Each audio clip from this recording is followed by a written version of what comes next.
បាទជម្រាបសួរបងប្អូនអរគ្នាថ្ងៃនេះយើងនឹងសិក្សាពាក្យចំនួន2បាទពាក្យទី1 famous famous ពាក្យទី2 well known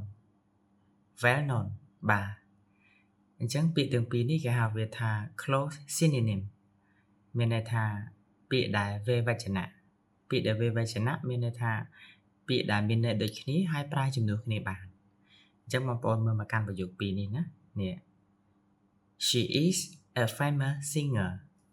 She is a famous singer មានន័យថានាងជាអ្នកចម្រៀងល្បីម្នាក់ប្រយោគទី2 He is a well-known writer.